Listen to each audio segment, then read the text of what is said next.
that you guys are okay. I'm going to go ahead and start presenting now. And I'm going to be presenting the other screen. And not that one, this one. Okay. So, this is unrehearsed, and I have to apologize if it's not very well polished. Can you see my screen right now? Yep. Okay. So, this was Barbara's suggestion to start explaining a little bit about blockchain, because blockchain is the mechanism that we're using to implement the OU812 Open Innovation Engine, as we call it. And as you can see from this slide, there's things like ledger, blockchain, development, industries, open source, Linux, blah, blah, blah, blah, technical stuff. What it really means is blockchain are basically smart contracts. Now, a contract is an agreement amongst parties, and a smart contract is a self-executing contract. Excuse me. And what that means is that once you enter into the terms of the contract, it's distributed in a network of nodes so that it can't be changed. And in fact, nobody can change it once the contract is written. And once it's distributed amongst the nodes, I don't know if you guys remember Napster or some of the Tor networks, etc. It's a bunch of nodes that only hold a little piece of the contract. So no single node has a complete copy of the contract. But once all the nodes put their little pieces together, then the contract is formed again. Now, there's open blockchain and there's closed blockchain. Closed blockchain is where all the contracts are private and nobody can see them but the parties that need to see them. We are actually creating open contracts. And what that means that anybody that's part of the system can inspect the contract at any time. And the reason is we're trying to be 100% transparent, because we're trying to create a system that benefits the innovators, not the venture capitalists. And this is important because the present system benefits the venture capitalists and not the innovators. And I'll touch on that a little bit later. So this is just a slide talking, it's a word mash of different things. Ledger is another term for blockchain. They call it a smart ledger, smart contract, electronic ledger. There's lots of different terms for it. But the bottom line, it's a contract that can't be changed and is stored in a distributed manner so that way the people can have faith in the contract. And this is what builds community and what builds trust in the system. Now, I have to apologize as people join. If they join, I'll have to tell them that I'm recording or they can leave. Now, here's a very simple explanation of the blockchain. This is blockchain. It's from a group called Blockchain 101. And basically, it's a very high-level description. A user requests, user makes a request for a transaction.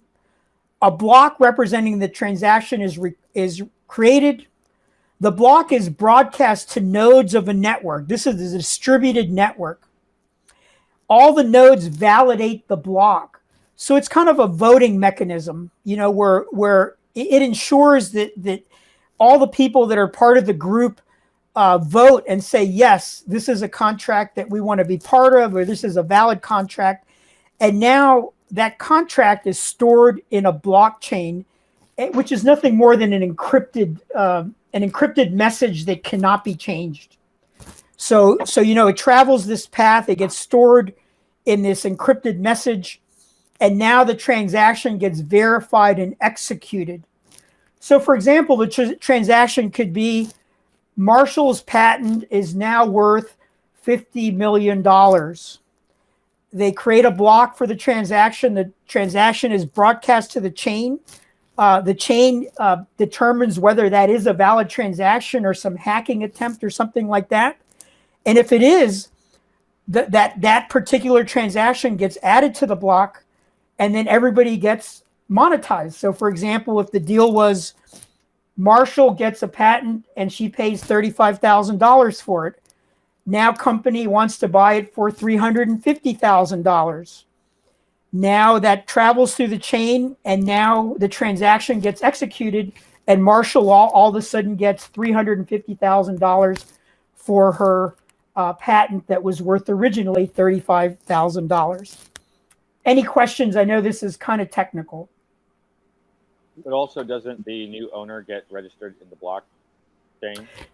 Well, there's many owners, yes, and we'll get to that in a little bit when I cover some of the slides that cover sort of a little more detail of the architecture.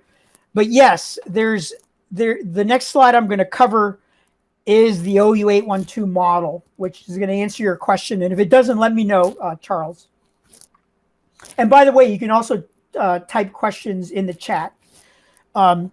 So this is the OU812 model, okay? It's based on blockchain, and per my wife's brilliant suggestion, she told me to explain blockchain just a little bit so you kind of understand kind of what I'm talking about at a pretty high level. So we know that blockchain can create contracts, right? And those contracts can be related to anything. I want to bring a DJ from Finland to the United States, and these are the terms of that contract. That could be a blockchain contract, and people could invest in it.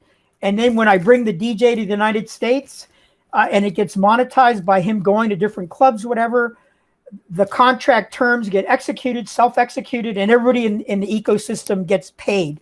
So the blockchain can be applied to many, many different types of projects. But in this particular situation, the main project we're applying it to are intellectual property rights assets, specifically patents. That's the most specific. Well, a version of what we're doing is with respect to patents. So with the blockchain, we're going to be evaluating patents, and patents are assets. They're called non-tangible property rights. And what that means, it's like a car, a house, except it's not tangible. It's a piece of paper, but it still has the same value. It can be leased, it can be sold, it can be given away. So the blockchain sort of captures these patents and the owners, because there's teamwork, there's people that are generating these IPR assets. And the blockchain is keeping track of who generated what, and who owns what, and what the terms of that ownership and the monetization is. And now, based on that valuation of these assets, because patents have value, right? When you file a patent through a law firm, typically you spend anywhere from $10,000 to $35,000 to get a patent. Okay, so the basis value for a patent is $10,000 to $35,000, the money you spent getting the patent. However, if a corporation wants the patent, they might pay $300,000 for it, right? So that means that asset went from $35,000 to $350,000. Now that number that I threw out times 10 is actually a pretty decent number. Typically, patent portfolios, when they have value, increase in value about 10 times. So what that means, if you have a portfolio that's worth $100 million, that's what it cost you to get the portfolio. That's what you paid the pointy-headed attorneys like myself to acquire the portfolio. If it has value and somebody wants it, they may pay up to 10 times, and 10 times is roughly the average. So a portfolio that's worth $100 million or $100,000 to obtain could be worth $1 million. Is that right? 10 times 100,000? Yeah. So it'll be worth 10x potentially if it has value. So what we do with this blockchain is we capture the initial value based on tokens that we issue. So let's say the initial patent value is $35,000, like I said before. So we're going to issue $35,000 worth of tokens to that person, the owner of the IP. And when that IP sells for $350,000, the token value is now going to go up. The tokens that were worth $1 are now worth $10. Now, the interesting thing about this model is that there's many, many, many patents. I have my patents. Mark is going to have his patents. Marshall's going to have her patents. Alex is going to have his patents, et cetera, et cetera, et cetera. And all those patents are the IPR assets that tokens get generated off of. And what that means is, as the asset values go up, so let's say my greenhouse patents sell in the UAE for $500 gazillion. Okay. That means all of the tokens go up in value because the token is common to the entire portfolio. And what that means is that everybody that has a patent in the group, whether their patent sells or not, as long as they hold on to their tokens and as long as these assets are being monetized and the value is increasing, their token value is going to increase. Now, this is important because if you've heard of Bitcoin, right? Well, Bitcoin is just the blockchain and tokens with nothing backing the token. There's no assets backing the token. What does that mean? It means the only value of Bitcoin is if people use it. As soon as people stop using Bitcoin, it has no value. However, since OU812 is actually attaching these tokens to assets, IPR assets, patent assets, what that means is that our tokens are actually backed by something that has value. And just to give you an example, the patent market was 380 billion with a B in 2018. What that means is that the buying and selling of IPR assets in 2018 netted $380 billion. That's what that market was worth.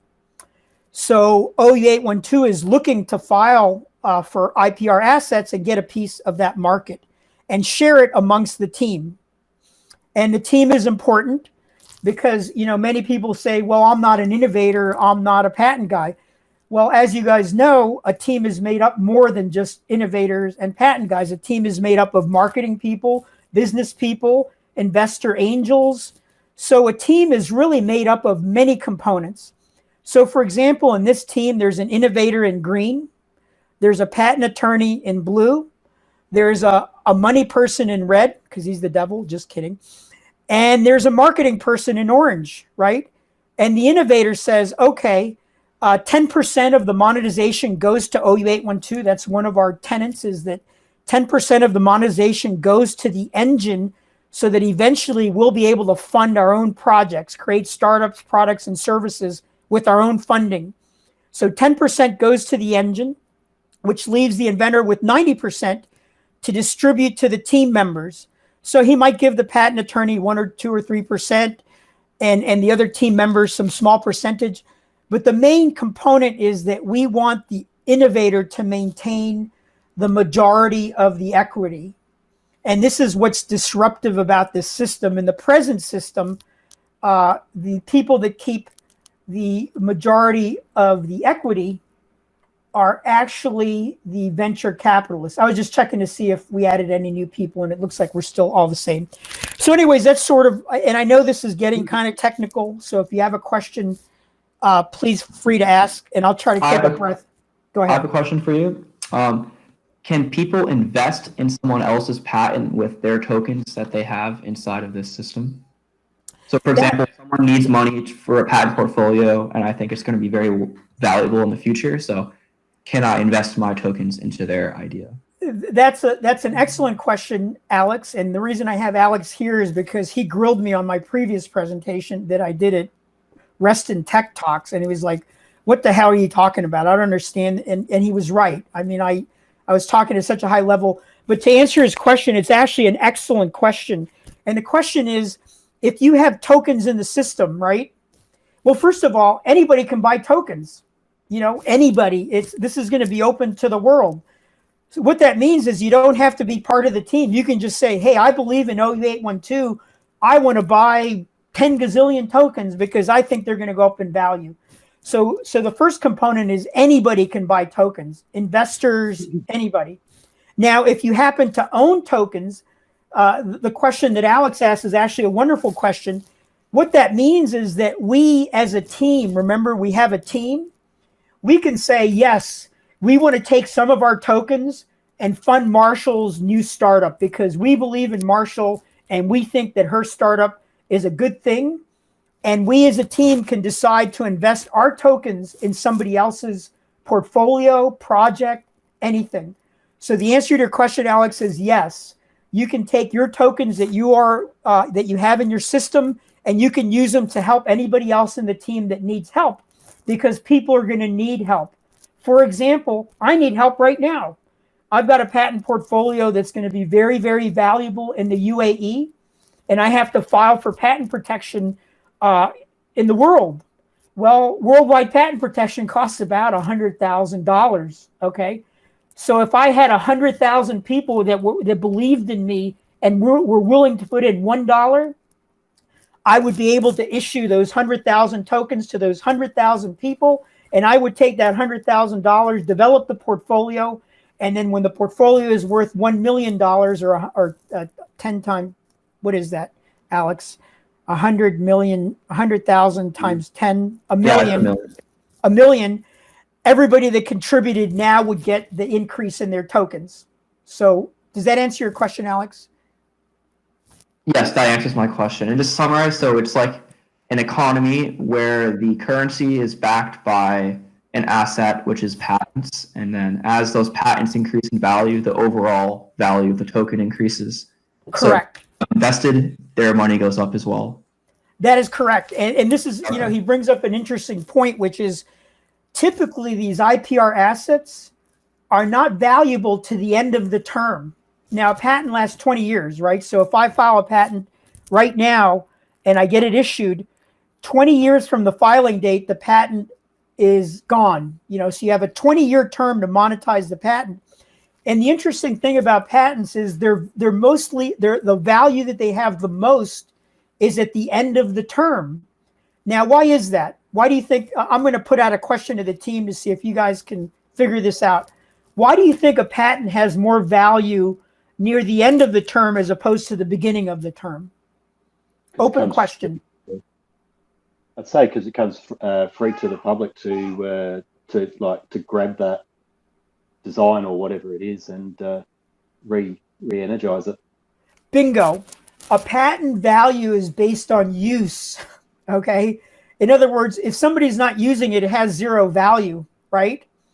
So what that means is if you're truly innovating, if you're way ahead of the curve, you're designing houses in Mars, for example. True story. We're going to be designing houses in Mars based on this patent portfolio that we have on these greenhouses.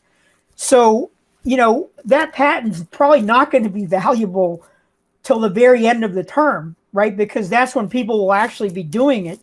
So Mark is correct. The reason that patents have value near the end of the term is because if you're truly innovating, it takes a long time for people to catch up and to do what you're doing. And in fact, an indication of value, in fact, the major indication of value of a patent, take a guess what the major indication of value of a patent is. What do you think? What do you think tells you that a patent has a lot of value? And Mark hit upon it a little bit. Well, I'm going to tell you, forward citations. What that means is if your patent is getting cited by other patents, specifically by large corporations, now you know that there's somebody using your invention, that invention has a lot of value. What do you mean by citing your patent? Well, when you put out a patent, right, and you try, let's say there's a bunch of prior art or patents that are already published and are out there, right? And let's say, for example, somebody looks at this engine and they go, oh, I want to use this engine to do trading, whatever. They think of some way of using it in a different way.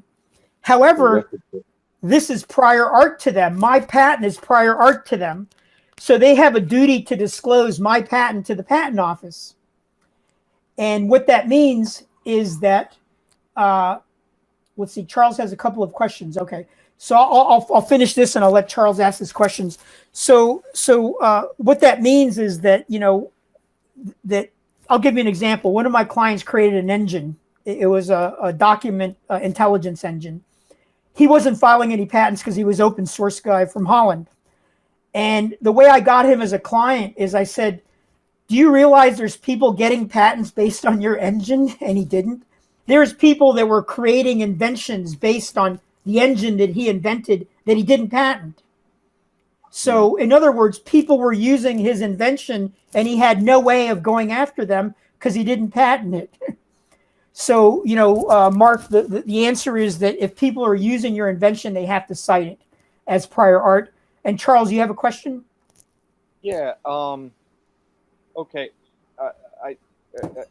I need a little more of an explanation about like why at the end of a 20-year the 20-year period before it's about to go public, why patents become more valuable if they're not being used. No, yeah. And well, go ahead and answer that one. And the second one's sort of a different kind of Okay. question. Well, the reason is it takes people time to catch up. So if you're truly innovating, it's going to take people a long time. For example, one of my clients that invented an unhackable computer system, his patents right now are being infringed, and it's been 15 years till people caught up to what he was doing. So what that means is, as you know, it takes the industry a while to figure out what you're doing. And then once they realize it has value, they start implementing it. And once they start implementing it, now you've got potential infringers. Now you have value because people are using it. Does that answer your question, Charles? Yeah. So maybe what I missed before was that what was patented actually needs to be in use for it to be valuable. So like unused patented, that's not going to increase in. That's correct. Nothing has value unless it's used, right? Sure. I mean, think about it. Anything that is not used has zero value. Sure. Because if you don't use something, it has no value. If nobody else uses it, it has no value. So yes, use. Go ahead. It's only worth something if someone wants it. Sure. No, yes. I understand that. I thought you were saying that, like, all patents become more valuable at the end of the 20-year period. Go ahead. You got a lot of corporation out there that fence sit, so they'll basically almost just sit there and troll for expiry dates to finish, and then basically grab it at the last second, and then innovate it into their model, and the original holder of that patent, well, he's lost it because he hasn't renewed it, and then someone, probably with a lot more backing, has then turned around and monetized it. Okay, so the patents can be renewed then? No, they can't. No, they can't. And you guys raised an important question. A patent is the right to exclude somebody from practicing your invention for the term of the patent, and that's the quid pro quo. You get 20 years from the filing date to prevent others from doing what you're doing, but at the end of that 20 years, it enters the public domain. And what that means is if you can't do anything with it in 20 years, well, tough shit. It goes into the public domain. So the patents that have no value or that have shitty marketing, or pardon, I shouldn't be cussing, the ones that have, that don't see the light of the day for whatever reason, they enter the public domain. So yes, it's perfectly fair to look at an expired patent and to practice it. That's part of the agreement that you make when you file a patent application. You agree to fully disclose your invention for that limited monopoly in exchange for it entering the public domain when the patent expires. And this is why patents generate innovation. All this innovation, every single day there's patents that are expiring, and startups now could be creating startups based on those expiring patents, and it's 1,000% fair. It's totally fair. So there's nothing wrong till waiting till patents expire to practice what's in the patent. That's part of the agreement. Okay. All right. So thank you for that. Two sort of related questions. You're talking about, so there's this 20-year period for this exclusive intellectual property to be to be property, and a patent portfolio is in essence a collection of these pieces of property that can be sold, almost as a thing, right, as a bundle. So two questions about that. One, with the same sort of blockchain technology, could you not, if we're looking at this sort of ecologically, like your diagram here, is there, like, why couldn't you also create, in essence, if this is all about contracts and the blockchain is about contracts, couldn't you also do, in essence, you have a block of patents and you could license out you could license out the patents. In essence, using the same architecture. So instead of it being a sale, it is a license thing that you could have, like, you can create more markets and more income. Well, that's a good question. That's an excellent question, Charles. Let me answer that. A patent is like a car, okay? You can sell it, you can lease it, you can give it away, you can let people borrow it. No difference. In the OU812 model, the inventors retain their patent rights. In other words, they can do whatever the hell they want with it. So in other words, I'm not here to tell you, hey man, you have to hold on to it and you have to create a startup. If you need money and somebody's offering you money, you can sell it. You can give it away. You can license it. All of the above, everything that you mentioned. So, and the blockchain gives you that ability because you set the terms as an innovator. In other words, I don't want OU812 to force inventors to not feed their families because the patent is in the pool. As long as, you know, you can buy your patent out of the pool, you know, pay the 10% and or sell your 90%. You know, in other words, we're trying to keep it very flexible where the team, specifically the patent holders, can do whatever they want with their intellectual property, including selling it. The only caveat being that 10% of the monetization goes to OU812. And the other caveat being is that it's open source for free and educational use. So those are the main agreements. In other words, if you want to take your patent out of the group, that's fine. And if you want to sell it to a corporation, that's fine. And if you want to give us 10%, that's part of the deal. And the other part of the deal is that you have to agree that the little people can practice it. You know, so that kind of travels with, you know, that's the terms that travel with the intellectual property. So, but back to the other part of your question is whether all the patents get licensed at once. No. No, that wasn't my question. Yeah. Like, my question is, instead of like, okay, you've created this sort of block of well, sort of relatedly, I'm just wondering, I'm just thinking about like how, okay, you have this beautiful architecture here. Yeah. How, like, I'm just thinking about like, how do you get this out in the world? How do you make this easily accessible for companies and markets and all to interface with this model in a way that reduces friction for them to be able to do so? Well, right? You're not gonna like my answer, because this isn't an everybody can join thing. This isn't Burning Man. This is not radical inclusion. This is actually the opposite. We're creating highly motivated tech teams where people care more about the team than themselves. So in fact, to even get your patent into the system, everybody in the team has to agree that you're worthy. And even then, people that are assholes are going to get booted. We'll say, take your patent and go. We don't need you. Okay, but this isn't what I'm talking about. Okay.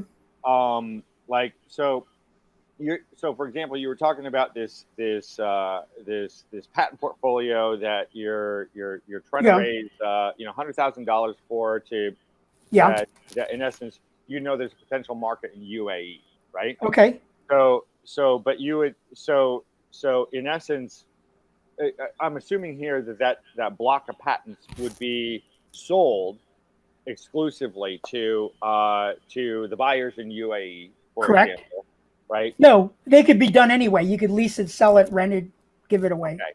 All right. So that's my question. That's my question there. The innovator has the choice. They can do whatever they want with it. Has the choice, but I'm also thinking here,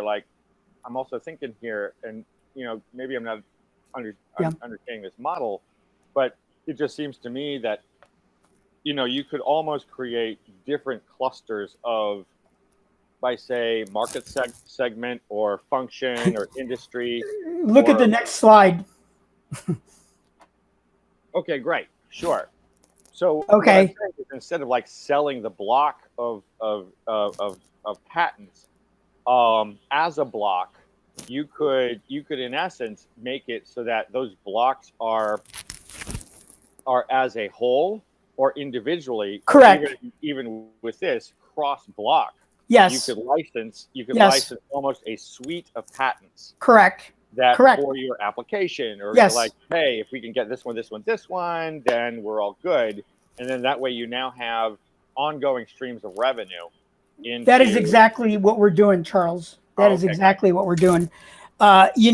Since the innovators maintain control of their IP, an investor could come in and say, I want one from the hardware patent, I want this one from the software, I want this one from the gaming, and I want this one from the apps and one from the biotech.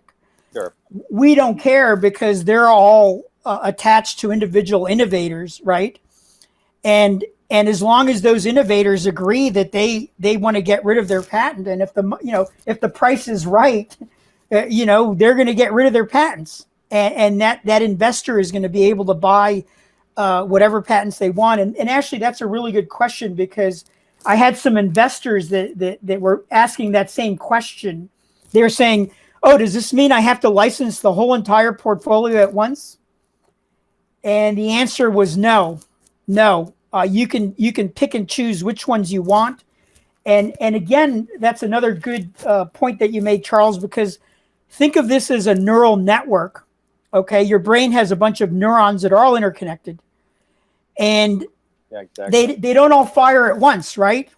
The sustainable patent might fire, or the hardware patent, or the blockchain might fire. But as long as the neurons are firing, the overall value of the tokens will keep increasing. And in fact, the more patents we have in the system, the more stable the system becomes. And that's pretty simple, because if you have one patent, right, all your eggs are in that one basket and either loses or makes money, right? It's a 1 or 0 sort of situation. But now if you have 1,000 patents, what are the chances of all of them losing or all of them winning? In fact, as soon as you get to a large percentage of patents, then the system stabilizes, and in fact, the tokens stabilize. So the other reason we're putting 10% back into the system is so that the base keeps getting bigger and bigger and bigger, and the tokens become more and more stable as more assets get added to the system. Think of a diversified portfolio of stocks. No different, right?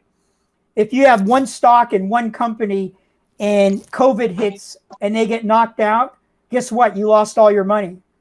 But if you have 1,000, if your money's spread over 1,000 companies, what's the probability that all 1,000 are going to fail at the exact same time? It goes towards 0.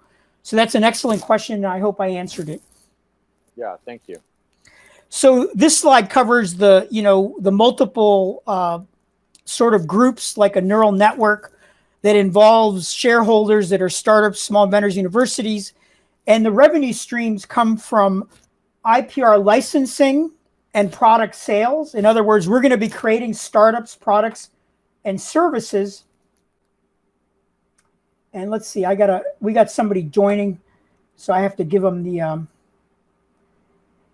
hello, Gene, can you hear me? Or did they already leave? Gene is outside the Villamar firm and joined. Hey, Gene, I just want to let you know that this is being recorded, and Google advised me to tell you that it's being recorded. So if you don't want to be recorded, it means that you should leave. If you don't mind being recorded, go ahead and tell me in the chat room, that in the chat box, which is at the top right-hand corner on my screen, that it's okay that we record this. So I'll wait for you, Gene. Sorry to put you on the spot, but the Google lawyers told me to do that. So Gene, if you can hear me, please type in the chat window, which is at the top right, that you have no problem consenting to this. Or you can turn on your microphone and tell me you consent, because it's being recorded, so it doesn't really matter how you consent. And I don't know if you can hear me, Gene, or if you can. Okay, what do I do in this situation, team? I think if they don't leave, it's okay. You can just keep going. So, even though Google told me to get consent. Well, I mean, I assume they heard you. So, let's see. Hey, Gene, can you turn on your camera for a second? Well, here's another idea: is you can put something. Maybe you can put something in the the text chat that, like, if you are here, that you consent to being recorded. Okay. I'll do that. If you do not consent to be recorded, you should leave. Okay. No, Gene already replied. Sorry about that, Gene. Okay, hi. You just record my audio is okay. I try to turn on the camera. You don't have to turn on the camera, Gene. In fact, it takes up a lot of bandwidth. So actually, not turning on the camera is great. Okay, let me continue. Gene, you're a little bit late, so I'm going to keep plugging along. This is the OU812 architecture, and we're talking about how there's these portfolios that are shared amongst the open innovation ecosystem, and it creates revenue streams. And by the way, Gene, this is going to be recorded, and I will go ahead and post the recording in the Meetup group or wherever you found me, and that way you'll be able to see the whole entire thing. So the fact that you got here late is not a problem, because this is being recorded, and that's the reason I did it. So anyways, continuing, this is going to create licensing opportunities, sales opportunities. And it's also, this is another interesting part of the model. Right now, we have experts in various fields. We have experts in mycology, sustainability, blockchain, cryptocurrency, data visualization, you name it. Right now, there's about, I think, 40 or 50 groups on Facebook covering every possible technology you could imagine. And the idea is that we're creating groups in all these areas and creating patent portfolios in all those areas and using that as a vehicle to license these or create products, startups, and services that can be used by the corporations or the public or licensed to the corporations or the public. But the other interesting component, since we have teams of experts, is that now we can also do product development, and also we can have the corporations acquire our startups. So for example, we might have a corporation that says, hey, can you guys develop a mycomaterial that does this and this, that replaces leather or something like that? Well, we would turn to our mycology group. We would solve the problem. We would wrap intellectual property around it, and we would sell that to the corporations at a fraction of the cost that it would take them to develop it. Because remember, part of the model is we're teaching everybody how to write patents. That's the secret sauce that is open source, that we're teaching all the team members how to write patents. And that's part of the educational team. We have an educational team that's going to teach everybody that wants to participate how to write patents to minimize costs so that we can generate these portfolios much cheaper than the corporations can. And that's where some of the value comes in. So now this slide is going to be broken down in a little bit more detail. And, you know, this is going to go pretty fast because I kind of covered it. Why OU812? Because without OU812, startups, universities, and small inventors cannot fairly compete with the corporations. And why is that? Why can't they fairly compete with the corporations? Well, it's because the very high cost of intellectual property rights protection. And by the way, you're looking at the most expensive component of intellectual property rights protection. It's the patent attorney. I'm the reason why patents cost $10,000 to $35,000. So I was trying to solve that problem by saying, look, if I create a system where innovators keep control of their IP, they give me some equity for helping them out, and the other give some equity to the other team members for helping them out, then we can have a system of open collaboration. And that's what we're trying to create is an open collaborative system. So how do we do this? And the way we do this is through team-based open innovation, which I covered earlier, right? So we have a bunch of teams in different sectors and different technology areas that want to participate in this open innovation ecosystem. And what I mean by that is everything we do is protected and it's open source. So it's protected open source. It's protected so that the corporations have to buy it if they want it. And it's open source so that the people can practice it without us breathing down their necks. In other words, I don't want to go after people that are building my greenhouses in their backyard because I want everybody to build my greenhouses in their backyard. I don't want corporations copying my greenhouses and you know, making them in China and driving me out of my own market. Okay, I would be able to choose when they decide to use my innovation that they have to pay. So that's the reason we protect first and then we open second. Of course, there, you know, the IP is made up of an umbrella, which includes patents, trademarks, copyrights, and trade secrets. So there's more than just patents. You know, there could be copyrights to songs, There could be trademarks, there could be all sorts of works that fall under the intellectual property right umbrella that all get evaluated and that all become part of this open innovation system that can be monetized by attaching value to these assets. And of course, with intellectual property rights protection and sharing, and of course the important component, monetization, because we're not doing this for our health. We're doing this to help the innovators feed their village. For example, let me give you the best case scenario of OU812. This is what I consider the best case scenario. There's an inventor in India that's the next Einstein, and he has no money at all. Okay, he has zero money, but he's the next Einstein, and he has no possible way to participate in the patent system because it's just not available to him. In that situation, OU812 may form a nonprofit organization, and we may do his portfolio 100% pro bono, so that when it gets monetized, 100% of the profit goes to the small inventor in India so that he can feed his village. So the idea of OU812 is actually much bigger than just, how do we make money on patents? It's really, how do we save the world? How do we enable people from all over the world that don't have access to this very, very expensive patent system to participate in it so they can monetize their brain and bring value to their local economies? Now think about this. Why do people migrate? Why does somebody, walk 1,000 miles carrying a child to try to come into the United States to pick fruit for $10 a day? Okay. He does it because that's better than what he has. Okay. In his country, there's drug lords and murder and rape and killing and pillaging and plundering. And that person will walk 1,000 miles carrying his kid and climb a fence in order to find a better life for his family. And you know what? I would do the same thing myself. I would do anything for my family. So this does not surprise me that people do that. But why do they do that? Because they don't have opportunities in their own countries.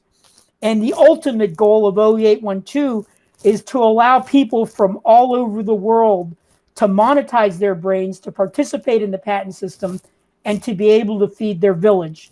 So that's one extreme of the OU812 model. The other extreme is we do work for corporations. They need the next whatever, and we get a team of innovators that solves the problem, wraps intellectual property around it, and sells it to the corporation for the most money we can possibly get. So one end is 100% pro bono.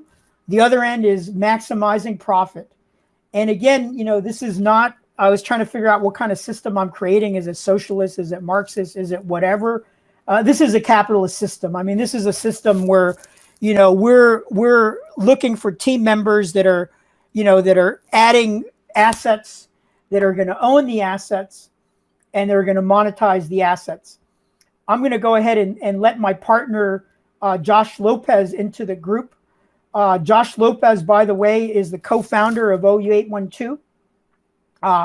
Josh is a wonderful human being, and I know Josh doesn't mind this being recorded because he told me already that he doesn't care if this is recorded, and he knows it's being recorded. But just to give you a little background on Josh, he was trying to create OU812 20 years ago, but he couldn't find any patent attorneys that were willing to do what I do, which is teach people what they know. Now, this does not surprise me because for the past 10 years, I've been teaching people what I know, and nobody has copied me. I mean, I've lectured in front of law firms in Finland and the United States. My videos are open source all over the web, and not one single law firm has copied me. And why is that? Why is it nobody's copying my model of teaching people what I know? Well, my wife thinks it's because I'm an idiot, and I'm teaching people what I know, and I should be really, and maybe I'm incorrect at that, but the way I look at it is, look, I want to add value and I want to help the little people. And the only way I can help the little people is by teaching them what I know. There's no other way I can work with the little people. I can't say, hey, you need 100 patents and it costs you $20,000 a patent. That's a conventional model. It doesn't work. So the only way I was able to work with, quote, the little people was by teaching them what I know. And that's my conventional practice at the Villamar firm. But that's a great question. I'll get at the Villamar firm. However, it's very unconventional. It's open source, but not copied. And that's because most people would rather sell you fish than teach you how to fish. I'd rather teach people how to fish than sell them fish, because you know what? I sleep well at night and I feel like I'm doing something good for the world versus just trying to see how I can enrich myself in the me mindset, which is not my mindset. So Josh, I met online. I forgot how. We've never met in person, but he's my co-founder and I love him as a brother, and I would take a bullet for that guy, and I've never met him in person. He lives in Austin, Texas. Keep it weird in Austin. I'm going to go visit him ASAP, and he's a wonderful, wonderful human being. He was trying to do this 20 years ago, couldn't find anybody to do it until we inadvertently connected through another group called Blue Frontiers. It's building seasteads out in the ocean. They're a Burning Man group, and that's how Josh and I met. Marshall had a good question, which comes up all the time. And I've gotten so much shit for this question, you wouldn't believe it. The question is, why do I call it OU812? And I'm going to tell you why I call it OU812. When I was a kid, I was into heavy metal. I was not into Van Halen in any way. I hated all the glam rock bands. I was into like Megadeth, the heavier stuff. Van Halen to me was like pop rock up there with Poison and all the other glam rock sort of bands. Now, they did come out with an album called OU812 when they brought in Sammy Hagar into the group. And when I saw that name, OU812, I've always been an engineer at heart. I built airplanes. I've always been tinkering. I was a natural born engineer. I took my toys apart as a kid and rebuilt them sometimes. Anyway, so I researched the story about OU812. And apparently the album was going to be called something else. I forget the name. You could look it up if you look at the history of the album. And then I think Sammy Hagar was out to lunch and he saw a delivery truck with a serial number OU812 on it. And he came back to the studio and said, guys, this is the name of our new album, OU812. It can mean, hey, you also ate one. It could, there's apparently sexual connotations to it, like, hey, you also ate some, I won't say the word, the B word. But apparently there's a lot of different connotations to it. But, the interesting thing, I liked it was that I was like, wow, these 5 characters spell out a sentence. And I've always been into cryptography. I was always into coding for whatever strange reason. And I said, someday I'm going to call my company OU812, and I don't give a fuck whether people like it or not. And I have gotten so much crap over it. It's like every single person I talk to, oh, that's a Van Halen album. Why'd you call it OU812? And I have to go through the story. But actually, it's been very beneficial because it gives me the chance to tell people the story. Sometimes it's worthwhile having a story about your startup or whatever. I have these business cards that I created where every single business card is different. Each one has a different technology in the corner. And, the reason I did it was because I wanted to match my card to the person that I was talking to. So if I was talking to a software guy, I would look through my card. I'd find like the software engine or something like that, the gaming engine. And I'd say, here, this is your card, but you can choose another card if you want. And then I would show them all the different technologies, guns, whatever. I didn't say that, but yeah, I'll do guns. So anyways, I would show them all these different cards. And it actually got me a chance to do more than hand out a card. It got me a chance to learn about the person and learn about their interest. And that's the same thing with OU812. It does sort of give me a chance to talk for 5 hours, but I will stop now. So now we've reached the end of the presentation. Nice. So I've reached, the end of the presentation. This final part is ultra technical, okay? And Marshall, you had told me you were concerned that I was going to be too technical. Let me know if I was too technical, because I want to make sure this is as an innovator engineer, I talk at another level that oftentimes I don't know that I'm talking at a level that people don't understand, and some people are shy enough not to tell me that they don't understand. So hopefully this was, you know, at a high enough level that you guys could all understand it. This one's for the technical people. I don't know how many people in this group are technical. I know Mark is. I know Mark definitely is. I know Charles is pretty technical. And I know Joshua, Josh, my partner, is pretty technical. And this is the patent we just filed. This is the actual architecture of what I'm talking about. You know, so this is, you know, how are we doing this? You know, how are we implementing this? And we're implementing this with this architecture. And of course, there's US and PCT patents and patent applications pending. So yeah, this is protected by patents because, you know, I practice what I preach. You know, first we protect, then we talk about it. Okay, so I'm talking about it now because this has been protected. And, you know, it's a fairly complex system. When you look at, you know, the actual implementation is super complex. The high level is not that complex, but when you actually go and build this thing, it's pretty complex. So basically, a key component of the engine is what we call this air routing platform. This was invented by one of our team members. Colored cartoons were done with Doodly, which is not an open source, is a paid program that you can do cartoons with. And she's talking about a video that I did, an advertisement video for OU812, where you can have a hand drawing a cartoon and then it plays music, etc. So that's how I did that. And you can see that's part of the cartoon, the power of collaboration. And of course, this is my legal notice that my wife forced me to put on there because she's a lawyer, and I just play one on TV. So now we have the air router, which is actually a very interesting piece of equipment.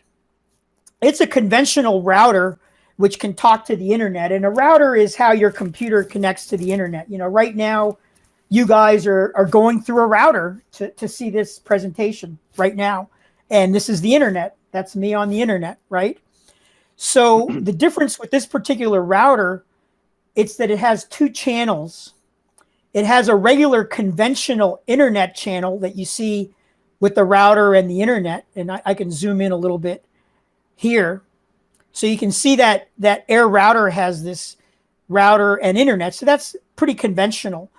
What's not conventional is that we have a low band magnetic antenna that can distribute all over the world without the internet. Okay.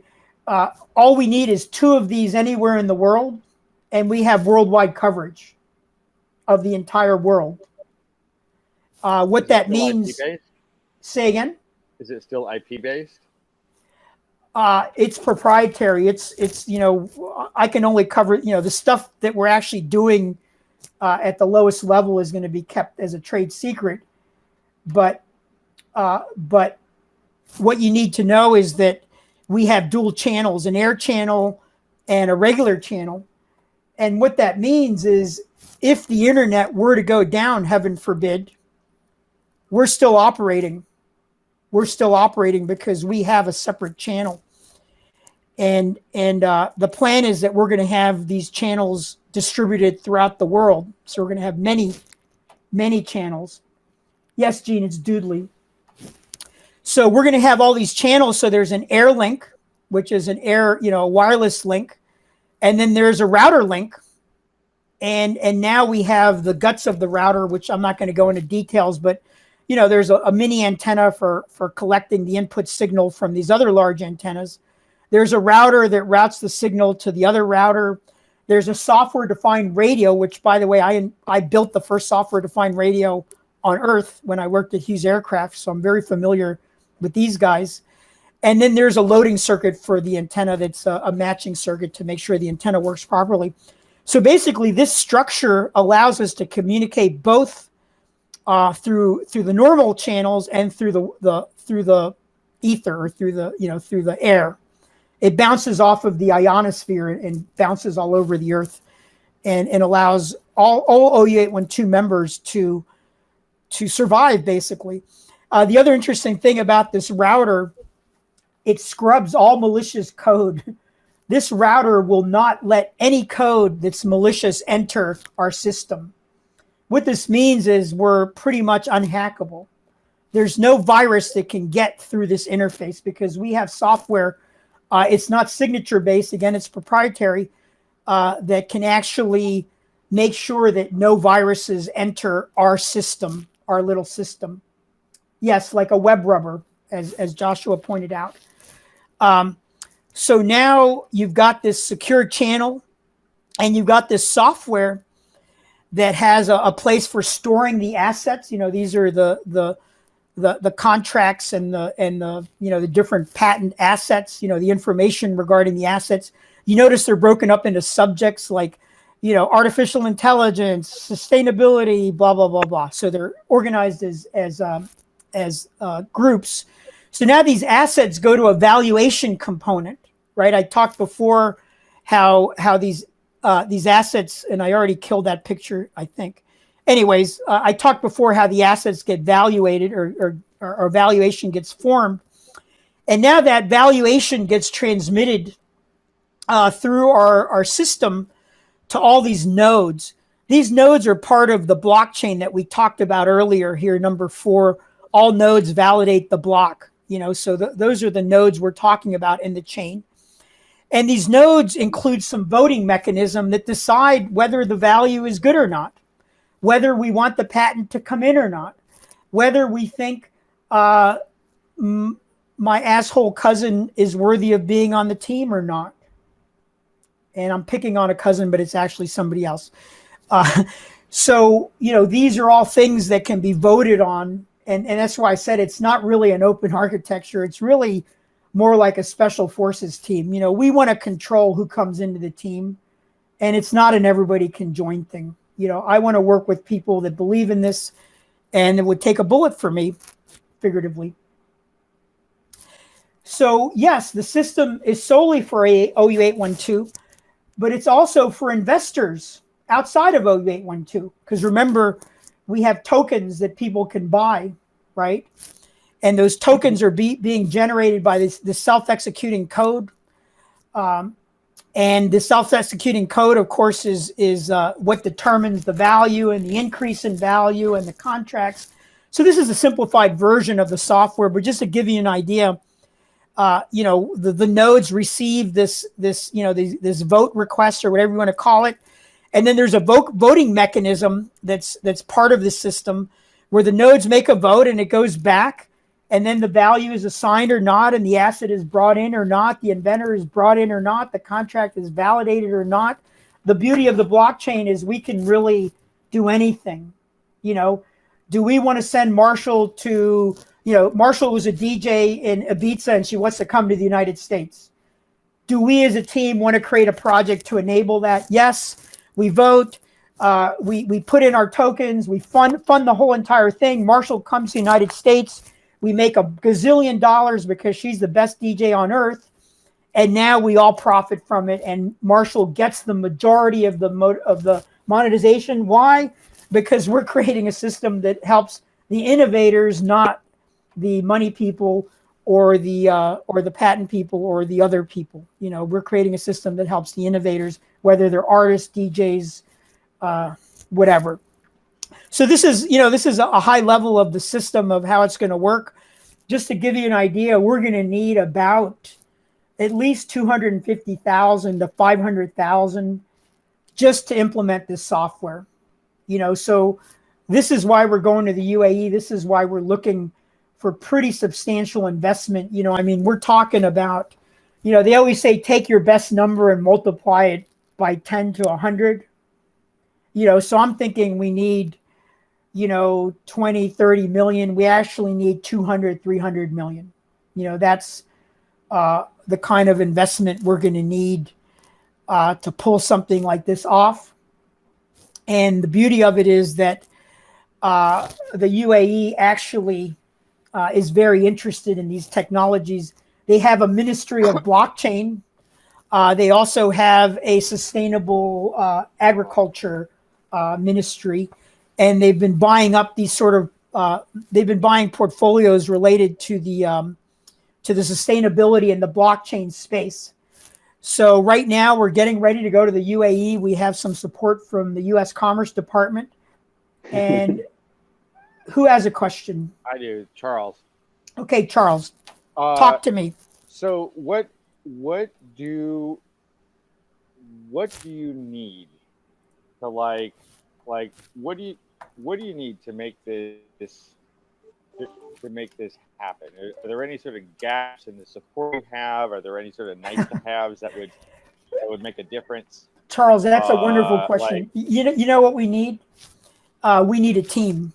We need teams. And the thing is that I said OU812 is very inclusive in the sense that I want to work with people that I want to work with. But the bottom line is that a team is made up of all different talents. We have groups in Facebook. We have a bunch of groups. I think I've lost count. We're up to like 40 or 45 or whatever. And typically, when I have a new area that's interesting to me, I will create a group. We have women in technology, kids in technology, marine tech, whatever. If you go to Facebook, and I know a lot of you are not on Facebook, so we're creating other channels. We're on MeWe, LinkedIn. We're pretty much everywhere. But if you can see my screen, if you search OU812 like this, oops. And then if you go to the groups tab, you'll see the groups that we have, and it goes for a while. And the most important group is the education team, because the core strength of the OU812 system is teaching people how to write patents. That's the core part. So with this, if there's no further questions, I'm going to go ahead and shut off the recording and the screen sharing. And let's see, Ann has a question. So even if you sell your aquaponics system to the AE, it still will be open source. Yes. I will not sell my aquaponics system to anybody that does not agree to letting the little people build it. So if somebody says, look, I want your system, but I'm going to sue little people, I don't want to deal with them, and I don't care who they are, because that's not the world that I want. I want a world where people share their stuff, and build upon it. And by the way, part of opening it is that it encourages people to put patents into the system. For example, all my little inventors that have patents that haven't been able to do anything with it are putting their patents into the system. And now I'm going to monetize them. They may never sell, actually, but at least I'm going to give them a mechanism for potentially monetizing their patents. Gene asked a question, if it's open source, how will the owner make money? It's because it's protected open source, Gene. What that means is that it's open to the little people, i.e. personal and educational use. But if the big people, i.e. the corporations, want it, they have to pay. So it's protected open source, if that answers your question.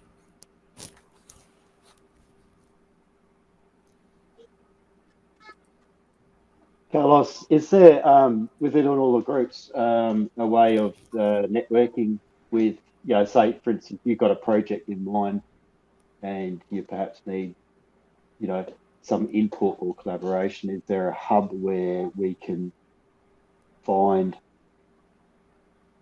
someone that's, that may have a particular asset to them that we can help with? Are you saying if I have a search mechanism for finding IPR assets? No. Another team member in maybe one of the groups. So I don't know. Let's just say I've got something that needs software and marketing. Yeah. Assistance here. How is there a facility in OU812 to search for other members that may be able to assist? Yeah, and right now it's being done through Top Team. OU812 Top Team is the main team. And, I'm using Facebook. I know they use us and I'm using them because they give me unlimited groups. And I think, Mark, you're a member of OU812 Top Team, I believe. And you can invite friends. Just being in the group doesn't really mean anything till there's a project. But there are announcements. Okay, so there's an announcements tab, which is not loading. But in the announcements tabs is where I list all the important stuff, like, how is OU812 going to work? What sort of projects have we created? For example, most recently, we did a project in the gaming division. And you'll see here, well, here's the question. Why are we opening so many channels? Well, because we want redundancy. That was a question that came up. So if you go through the announcements section, you will see all the projects. Here's a patentathon we did with Paul Smith and Mark English, 2 team members, where we're patenting. I'm not sharing my screen anymore, am I? Oh, shit. I apologize for that because you guys don't know what I'm talking about. So the OU812 Top Team, is sort of like, well, it's the top team. That's where all the other teams sort of form. But if you search OU812 and hit groups, if you guys can see this, there's a whole bunch of groups under the group tab, sustainability, etc. But a top team is the main team, and that's sort of the break-off point. And, we have, I believe, like 300 plus members in it. And these members cover all technologies, 3D printing, hemp, you name it, and the announcement section is where we list these projects that we do. We call them patentathons. And a patentathon is where we get a bunch of people together and, 5 inventors enter, 1 patent leaves. That's the way we do it. So, for example, we did a patentathon most recently in the medical space, respect to the COVID. We developed some HEPA masks based on these scuba masks. Now there was prior art with masks that just attached a filter to the end, but the problem that I found was that you couldn't get HEPA level filtration out of it because it's very difficult to suck through, a membrane that excludes everything that's lower than 0.3 microns with 99% accuracy. So we filed a provisional that includes a blower with a filter that now allows you to have filtered HEPA air in a mask. And now this is open source, so in other words, if anybody wants to build it, we want people to build it. And the idea is that these things are going to be on backpacks and, eventually they're going to be, maybe they'll have some value, maybe they won't. Bernie just told me that healthcare is a human right, and he's right. And that's why, these patents are not going to be, they're going to be open to the people, first responders. This was the testing that I did on the mask to prove that it was, HEPA level. This was some of the earlier testing. And, the idea is that we're going to have these backpacks, that hold the blower. And most recently, I found a better blower. It's actually a medical grade blower. And I was actually able to get down to HEPA level filtration. And the idea, it runs off of a 12-volt battery. Right now, Ann just asked to join the OU812 DIY team, and I'm going to approve her. So, so every team has projects, right? And this was an OU812 project, DIY team project. This is actually the medical blower, the medical grade blower. I've got multi-stage filter on the input, multi-stage HEPA filter on the input to the mask. And with this, I was achieving zero particles at 0.3 micron with 100% accuracy. Sometimes the accuracy would get a little bit worse. And did I answer your question? Now I forgot whether I even answered your question, Mark. So yeah, where do projects come from? That's where they come from. So these projects, get started in the various teams. They get listed in the announcement section, and the users are allowed to jump in and say, hey, I had a project where we said we need a programmer, right? We did a gaming app project, for example. It was that actually was my idea, where we came up with an idea for a video game, and we did a patent-a-thon, and we filed a provisional patent application on the game idea. So I'm looking at OU812 gaming team, and this was a gaming team project that we did a patent-a-thon on. And besides posts relevant to the content, this is also where we post our projects, and then we post them on the main group and allow people to jump in on the project. So if somebody needed a marketing person, for example, the innovator could say, yeah, I need a marketing person for this, right? So Mark is the innovator. I know he has some really cool fish feeders. And for example, he might say, hey, I need a marketing person to help me out. And in that respect, they could join the group and execute the project. And so we call out in Node, Carlos. Do we just announce that in the top team?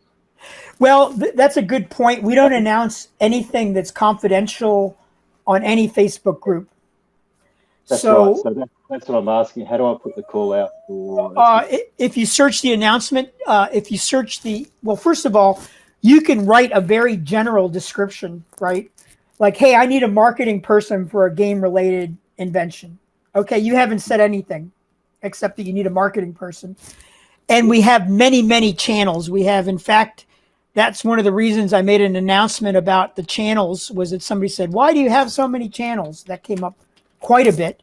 People were very upset that I kept creating all these channels. And I said, well, it's actually for redundancy. There's a method to the madness. And, we want to be able to survive whether certain channels go down.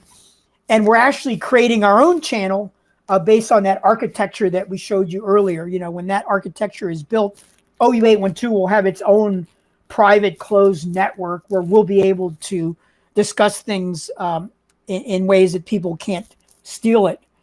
For now, what we do is we do these patent-a-thons where we file from start to finish in less than 24 hours. That's how we're doing security right now.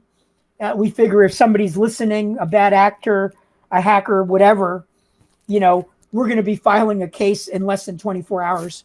We did the gaming patent, I think, in 7.5 hours. We recently did another patent, the